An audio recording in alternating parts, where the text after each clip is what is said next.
Chapter 5, Charlotte. Let's see who this mystery friend is. The night seemed long. Wilbur's stomach was empty and his mind was full. And when your stomach is empty and your mind is full, it's always hard to sleep. A dozen times during the night, Wilbur woke and stared into the blackness, listening to the sounds and trying to figure out what time it was. A barn is never perfectly quiet. Even at midnight, there's usually something stirring. The first time he woke, he heard Templeton gnawing a hole in the grain bin. Templeton's teeth scraped loudly against the wood and made quite a racket. That crazy rat, thought Wilbur. Why does he have to stay up all night, grinding his clashers and destroying people's property? Why can't he go to sleep like any decent animal? The second time Wilbur woke, he heard the goose turning on her nest and chuckling to herself. "What time is it?" whispered Wilbur to the goose. "Probably, about 11:30, said the goose. "Why aren't you asleep, Wilbur?" "Too many things on my mind," said Wilbur. "Well," said the goose, "that's not my trouble. I have nothing on my mind, but I've too many things under my behind. Have you ever tried to sleep while sitting on 8 eggs? "No," replied Wilbur. "I suppose it is uncomfortable. How long does it take a goose egg to hatch?" Approximately 30 days, all told," answered the goose. "But I cheat a little. On warm afternoons, I just pull a little straw over the eggs and go out for a walk." Wilbur yawned and went back to sleep. In his dreams, he heard again the voice saying, "I'll be a friend to you. Go to sleep. You'll see me in the morning." About half an hour before dawn, Wilbur woke and listened. The barn was still. The sheep lay motionless. Even the goose was quiet. Overhead, on the main floor, nothing stirred. The cows were resting. The horses dozed. Templeton had quit work and gone off somewhere on an errand. The only sound was a slight scraping noise from the rooftop, where the weather vane swung back and forth. Wilbur loved the barn when it was like this, calm and quiet, waiting for light. Day is almost here, he thought. Through a small window, a faint gleam appeared. One by one, the stars went out. Wilbur could see the goose a few feet away. She sat with her head tucked under a wing. Then he could see the sheep and the lambs. The sky lightened. "Oh, beautiful day! It is here at last! Today I shall find my friend." Wilbur looked everywhere. He searched his pen thoroughly. He examined the window ledge, stared up at the ceiling, but he saw nothing new. Finally, he decided he would have to speak up. He hated to break the lovely stillness of dawn by using his voice, but he couldn't think of any other way to locate the mysterious new friend who was nowhere to be seen. So Wilbur cleared his throat. "Attention, please," he said in a loud, firm voice. "Will the party who addressed me at bedtime last night kindly make himself or herself known by giving an appropriate sign or signal?" Wilbur paused and listened. All the other animals lifted their heads and stared at him. Wilbur blushed, but he was determined to get in touch with his unknown friend. "Attention, please," he said. "I will repeat the message. Will the party who addressed me at bedtime last night kindly speak up? Please tell me where you are if you are my friend." The sheep looked at each other in disgust. "Stop your nonsense, Wilbur," said the oldest sheep. "If you have a new friend here, you are probably disturbing his rest. And the quickest way to spoil a friendship is to wake somebody up in the morning before he is ready. How can you be sure your friend is an early riser?" "I beg everyone's pardon," whispered Wilbur. "I didn't mean to be objectionable." He lay down meekly in the manure, facing the door. He did not know it, but his friend was very near. And the old sheep was right. The friend was still asleep. Soon Lurvy appeared with slops for breakfast. Wilbur rushed out, ate everything in a hurry, and licked the trough. The sheep moved off down the lane, and the gander waddled along behind them, pulling grass. And then Just as Wilbur was settling down for his morning nap, he heard again the thin voice that had addressed him the night before. "Salutations," said the voice. Wilbur jumped to his feet. "What?" he cried. "Salutations," repeated the voice. "What are they, and where are you?" screamed Wilbur. Please tell me where you are, and what are salutations?" "Salutations are greetings," said the voice. "When I say salutations, it's just my fancy way of saying hello or good morning. Actually, it's a silly expression, and I am surprised that I used it at all. As for my whereabouts, that's easy.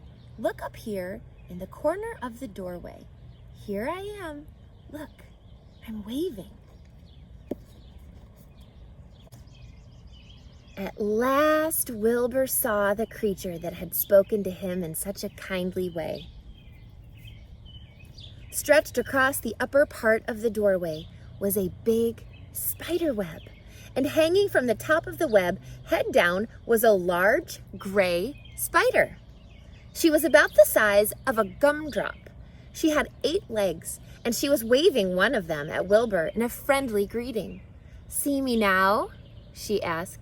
"Oh, yes, indeed," said Wilbur. "Yes, indeed. How are you? Good morning. Salutations. Very pleased to meet you. What is your name, please? May I have your name?" "My name," said the spider, "is Charlotte." "Charlotte what?" asked Wilbur eagerly. "Charlotte A. Cavatica, but just call me Charlotte." "I think you're beautiful," said Wilbur. "Well, I am pretty," replied Charlotte. "There's no denying that. Almost all spiders are rather nice looking. I'm not as flashy as some, but I'll do. I wish I could see you, Wilbur, as clearly as you can see me." "Why can't you?" asked the pig. "I'm right here." "Yes, but I'm nearsighted," replied Charlotte. "I've always been dreadfully nearsighted. It's good in some ways, not so good in others. Watch me wrap up this fly." A fly that had been crawling along Wilbur's trough had flown up and blundered into the lower part of Charlotte's web and was tangled in the sticky threads. The fly was beating its wings furiously, trying to break loose and free itself. "First," said Charlotte, "I dive at him." She plunged headfirst toward the fly. As she dropped, a tiny silken thread unwound from her rear end. "Next, I wrap him up." She grabbed the fly, threw a few jets of silk around it, and rolled it over and over, wrapping it so that it couldn't move.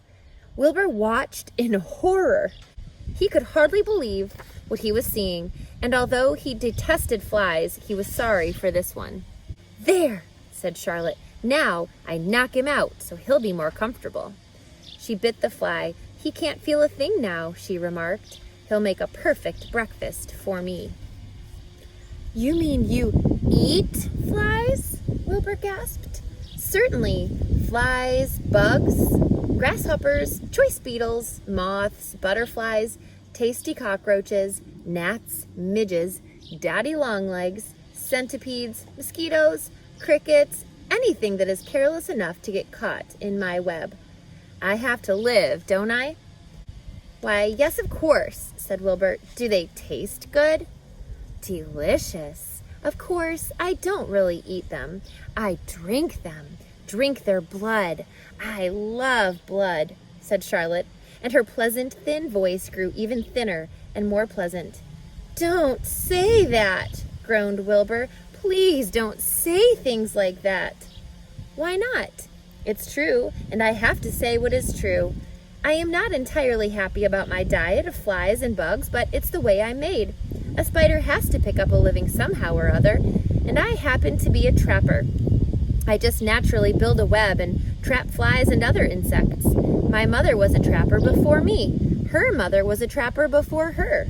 All our family have been trappers. Way back for thousands and thousands of years, we spiders have been laying for flies and bugs." "It's a miserable inheritance," said Wilbur gloomily.